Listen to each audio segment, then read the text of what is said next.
Salmo 146 diz o que? Sai-lhes o Espírito, é o sopro de vida, e eles tornam ao pó, nesse mesmo dia perecem todos os seus desígnios.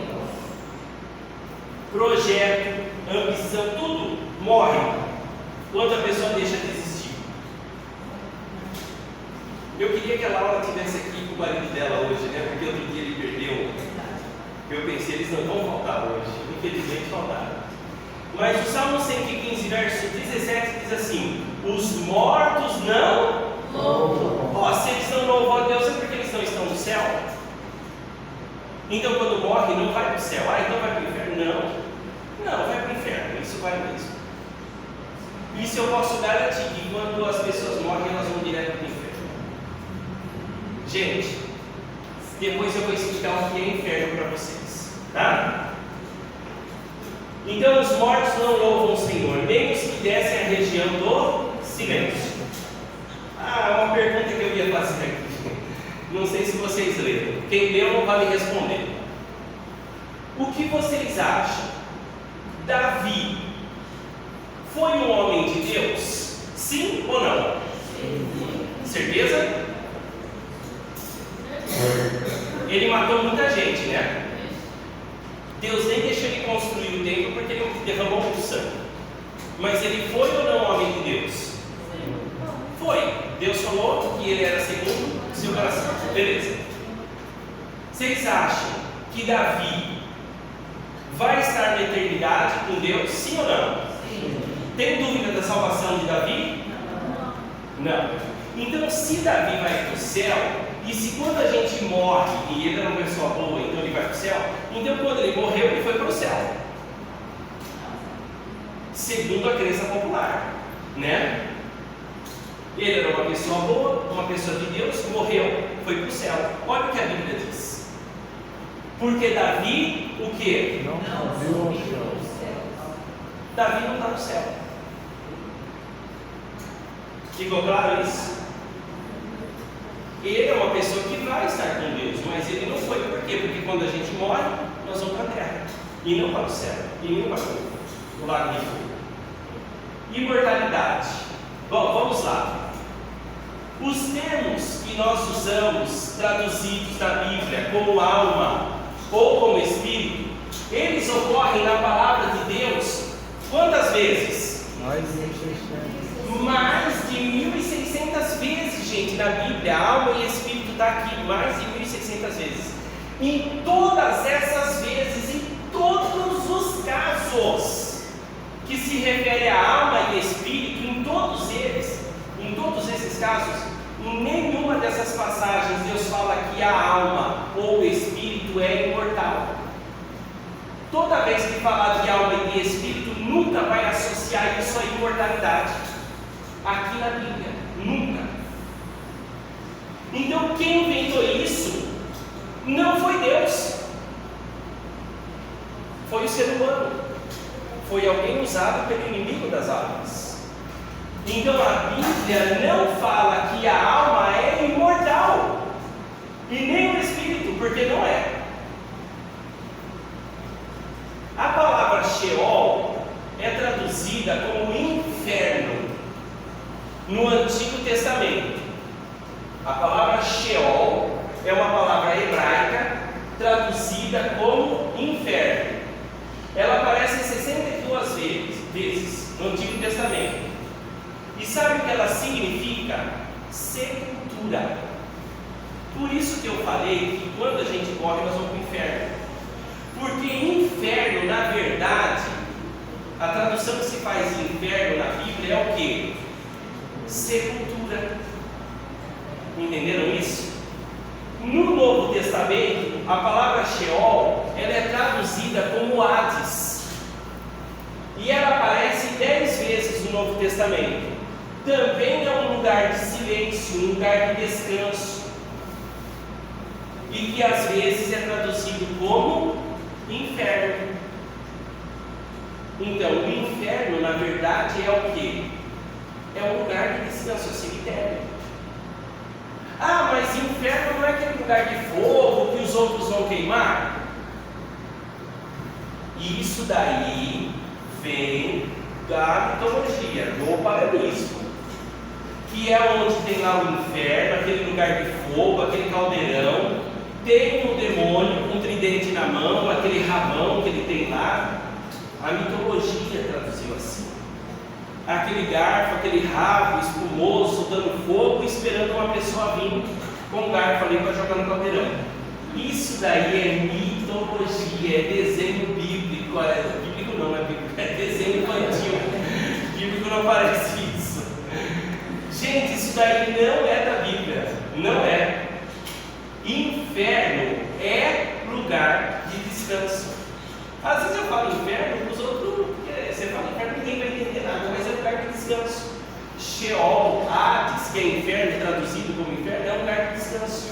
Agora, tem um lugar que Jesus se referiu a ele como lago de fogo, e a palavra é Guena, não é nem Hades e nem Sheol, é Guena, tá? Guena, ela era um lugar, o Geben Rinon, ou Guena, vem do vocábulo hebraico, né? O vale de Rinon é um vale. Lá era o seguinte: Israel tinha que eliminar o lixo. A gente não tem que eliminar o lixo? Então, fora de Israel, tinha um lugar onde eles levavam o lixo e queimavam ali. E esse lugar ele chama de Vale de Rinon. Guena, né? O vale dele é Vale de Rinon, tá? Era esse lugar, e a esse lugar ele comparou o lago de fogo, que terá no final do milênio. Aí esse você pode chamar de inferno, mas inferno, né, sempre vem aquele negócio, tá? O demônio ali esperando as pessoas virem para ele. Isso é tudo mitologia. É que infelizmente, desde pequeno a gente é ensinado desse jeito, né? E fica essa imagem dentro da nossa cabeça aqui, ó, batendo, batendo, batendo. É isso que é. Mas biblicamente é isso que nós estamos passando. Bom, vamos às palavras difíceis. Alguém pode abrir a Bíblia e ler esse texto para mim?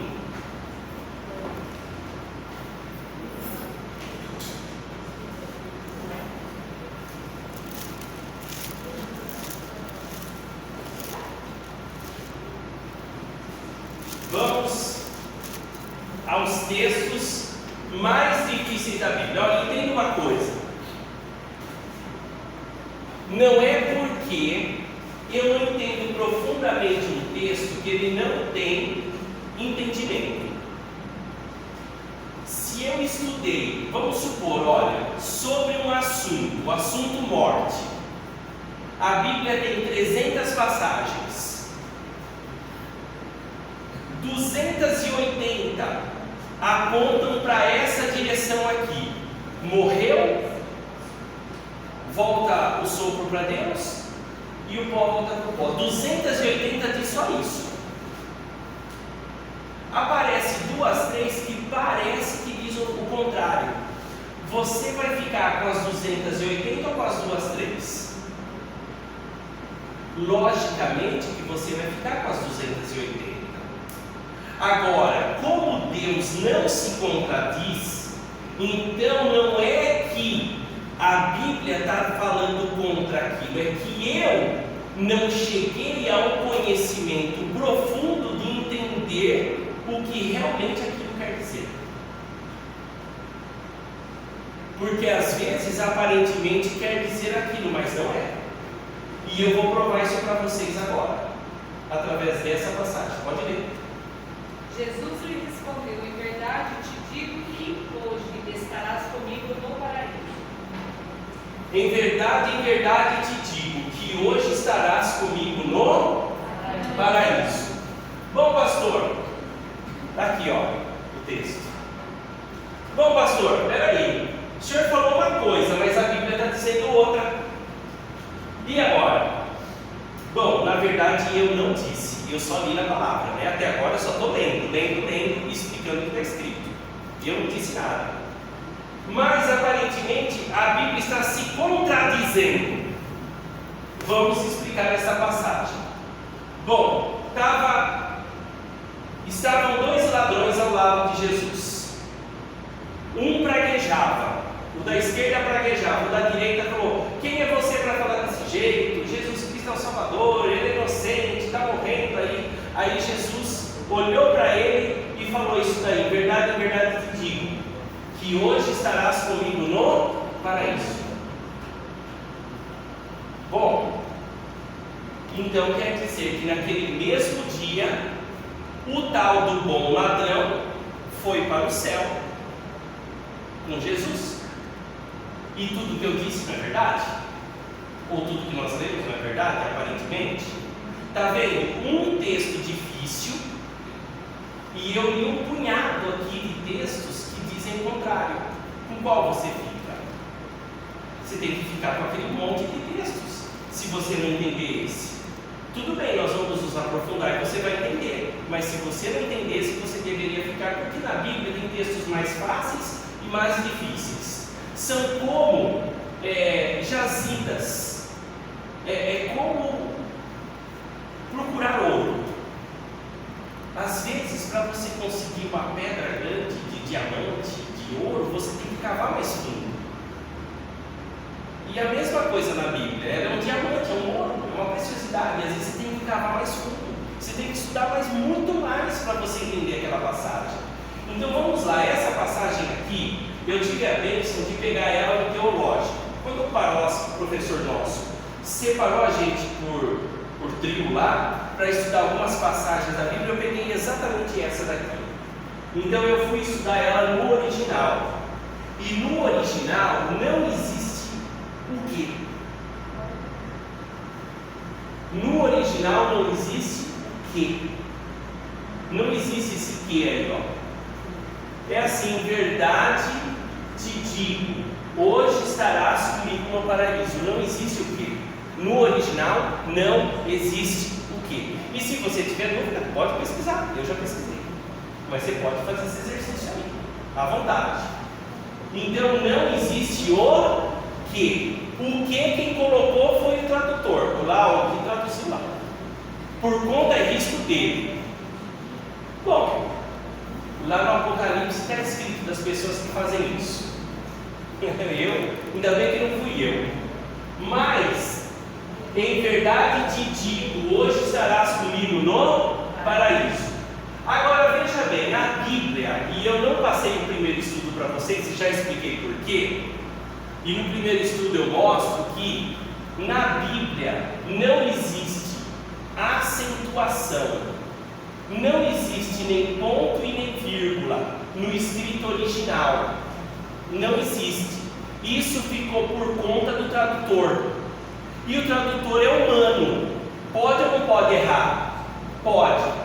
Então aqui, se você tirar o que não existe, você pode pôr a vírgula onde você quiser. Não quer dizer que vai dar certo, mas você pode pôr onde você quiser. Então vamos fazer um exercício aqui. Eu vou ler assim: em verdade te digo, em verdade te digo hoje, vírgula.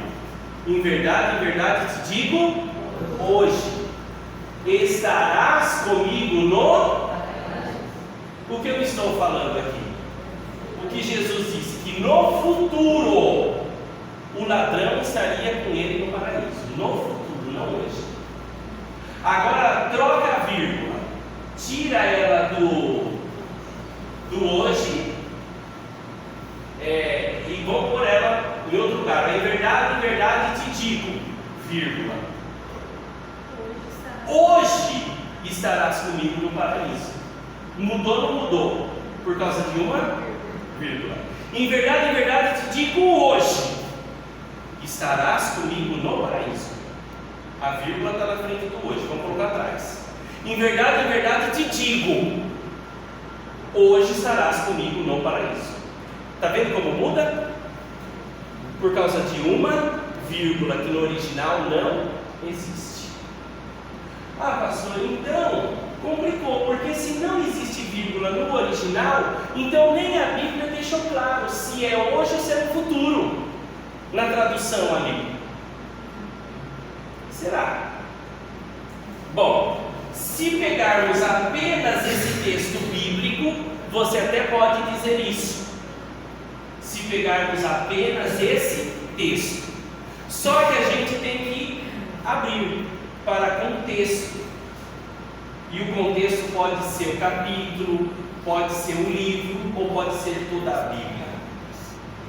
E se você abrir o contexto e você for lá no livro de João, eu não lembro agora o capítulo, mas se você for lá no livro de João, você vai ver que Jesus morreu em que dia?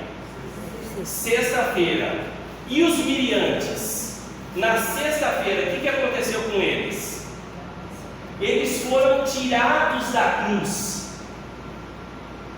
Em João diz isso, que os guardas foram lá, viram que Jesus estava morto, atestaram, que Jesus estava morto, mandou enterrar.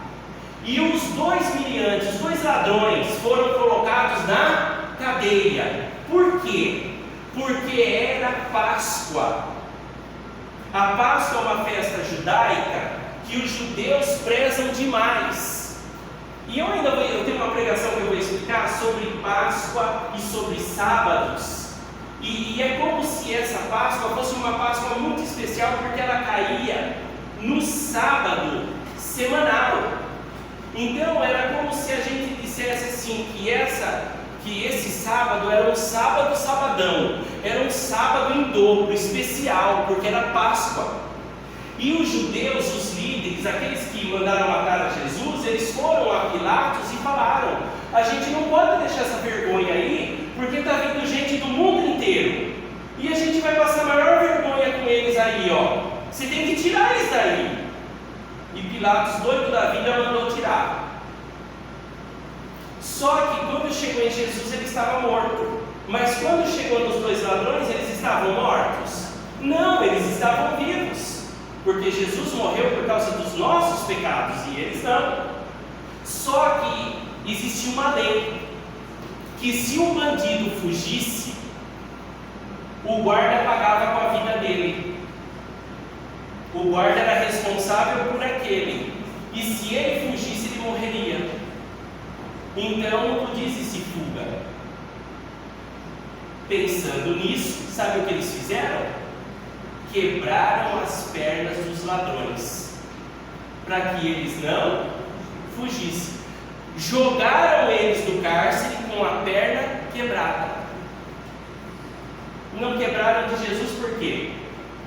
Jesus estava morto, a profecia dizia que nem o osso de Jesus seria quebrado. Quebraram as pernas deles, jogaram na cadeia, passaram a Páscoa, crucificaram eles de novo. Quanto tempo eles demoraram para morrer? Uma coisa é certa: não morreram nem na sexta, nem no sábado e nem no domingo.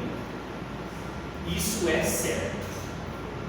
Quanto tempo depois disso eu não sei, mas alguns duravam 7 dias na cruz.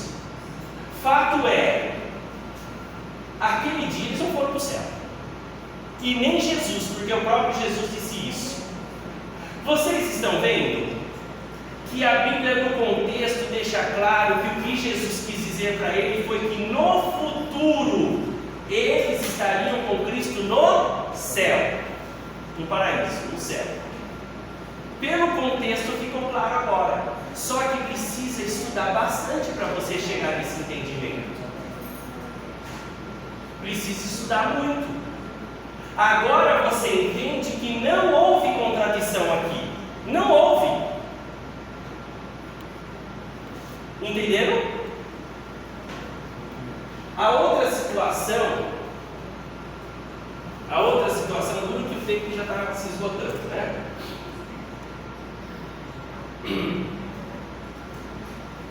A outra situação era a parábola do rico e Lázaro. É outra situação essa. Abra lá então, vamos lá, rapidinho. Em Lucas 16.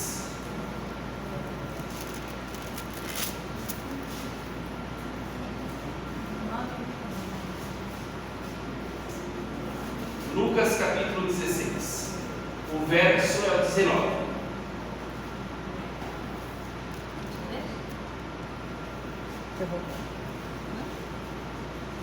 Lucas 16, 19. Entendam uma coisa, gente. Na Bíblia existem passagens que são literais, existem passagens simbólicas. Falei para vocês durante a semana de oração, Apocalipse 90% simbólico. Mas não é só Apocalipse. Outros livros da Bíblia também têm simbologia, também tem parábola. E o rico e Lázaro é uma parábola. Como que a gente sabe disso? Pelo contexto dela. Imagine se essa cena Imagine se essa cena que nós vamos ler agora é real ou não. Não tem como ela ser real. Então é uma parábola. Vamos ver para vocês verem.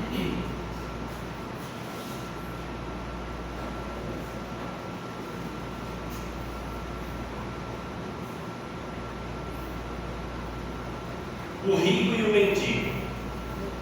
Verso 19. Ora, havia certo homem rico que se vestia de púrpura e de linho finíssimo, e que todos os dias se regalava esplendidamente. Então, para aí. Um homem riquíssimo, podre de rico, e que era orgulhoso, gostava, como dizemos na gíria, de se aparecer para os outros. Vestia do bom e do melhor e gostava de ostentar. Foi isso que o texto disse, sim ou não?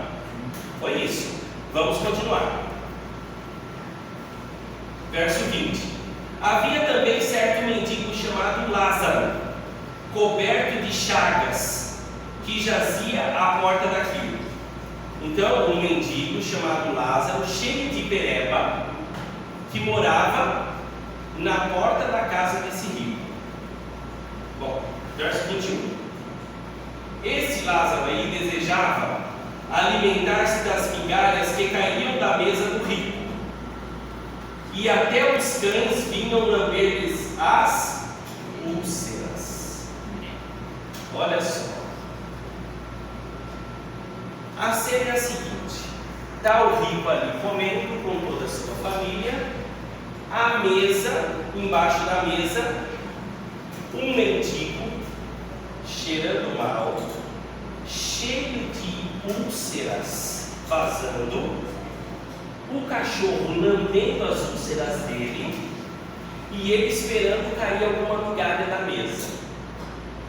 Você acha que é possível uma cena dessa?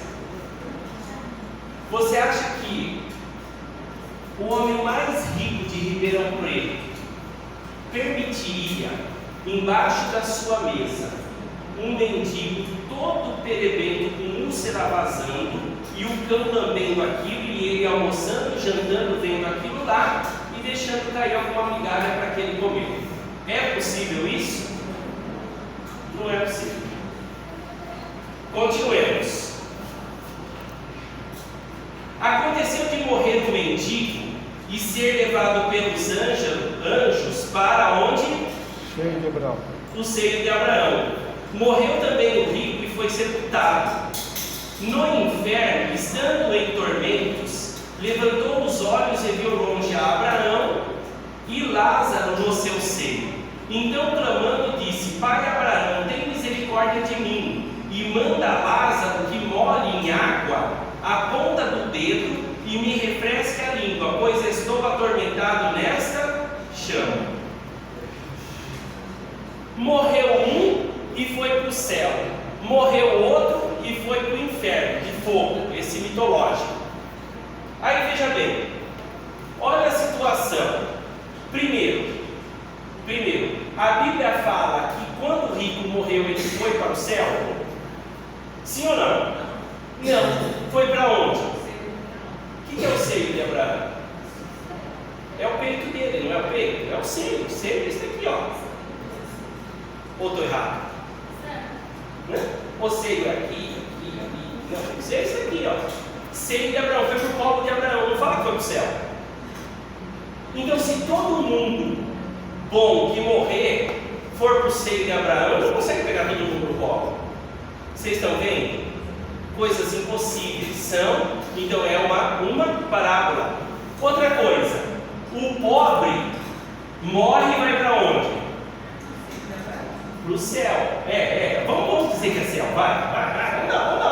Vamos dar uma colherzinha de chá para esses que pensam isso. Vai para o céu. O pobre morre e vai para onde? Para o céu. O rico morre e vai para onde? Então, meu filho, se você tem dinheiro, você já sabe para onde você vai. Vocês estão entendendo? Está definida. A salvação está definida pela conta bancária. É isso que a Bíblia diz? A salvação depende de quem é rico e quem é pobre? Não! Então não está falando literalmente.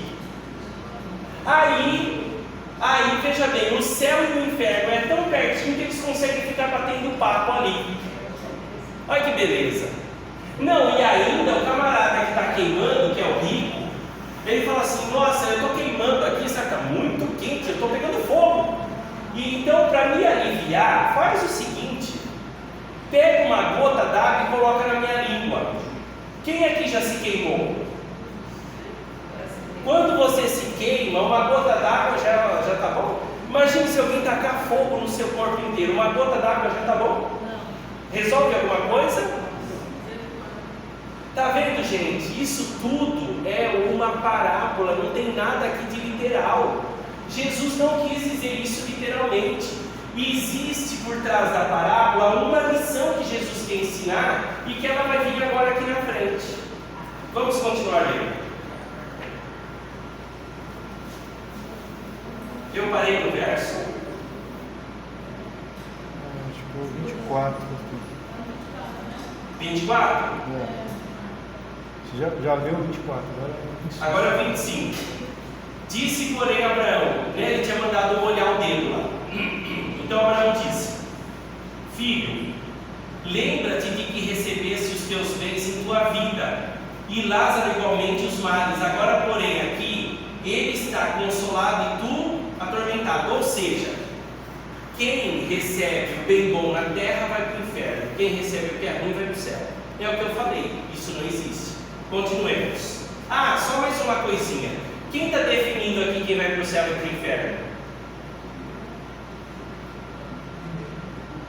Abraão. Você não vê que ele está pedindo para Abraão aqui? É Abraão que decide quem vai para o céu e quem não vai? Não é Deus. É uma parábola, gente. Não há dúvida disso. Continuemos. E, além de tudo, está posto um grande abismo entre nós e vós, de sorte que os que querem passar daqui para vós outros não podem, nem os de lá para cá, para nós.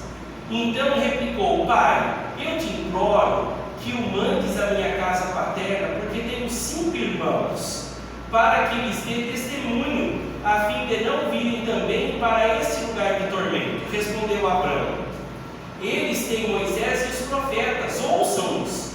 Mas ele insistiu: não, pai Abraão, se alguém dentre os mortos for ter com eles, arrepender-se-ão. Abraão, porém, lhe respondeu: se não ouvem a Moisés e aos profetas, tão pouco se deixarão persuadir, ainda que ressuscite alguém dos mortos. Bom, tem muita coisa. Vocês viram quantos detalhes eu peguei aqui? Dá para continuar pegando. Dá para continuar pegando os detalhes aqui. Qual é a lição dessa parábola? A lição é a seguinte: se as pessoas não se converterem pela palavra de Deus, que é Moisés e os profetas, se as pessoas não se converterem pelo que a Bíblia diz,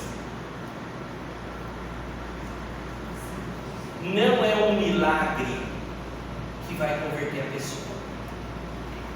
Ainda que alguém ressuscite, ela não será convertida. Vocês entenderam, meus queridos? A palavra de Deus. Essa é a palavra que criou o universo. É ela que nos mantém. É ela que é e é através da palavra que vamos adquirir a salvação, pela graça em Cristo Jesus. Amém.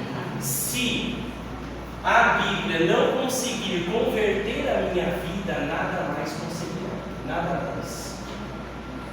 Por isso temos que crer na palavra. Eu termino perguntando: tem alguém alguma dúvida ou alguma pergunta a respeito desse assunto da morte? Ninguém? O assunto ficou bem claro. Ah, pastor, mas o que acontece depois? Vai ficar morto para sempre.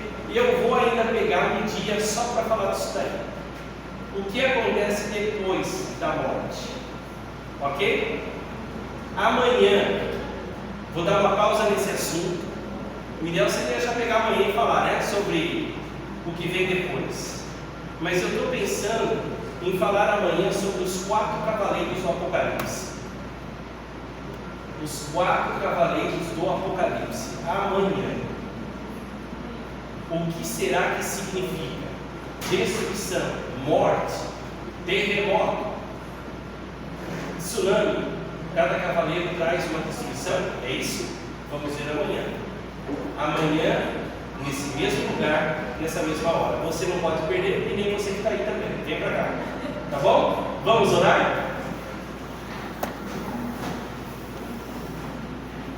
Querido Santo e Eterno Deus, queremos te agradecer porque a tua palavra é luz, ilumina o nosso caminho e ela nos liberta das mentiras que Satanás tenta colocar em nossa vida. Amém. Ela também nos liberta do pecado, ela nos dá a salvação e pela graça do Senhor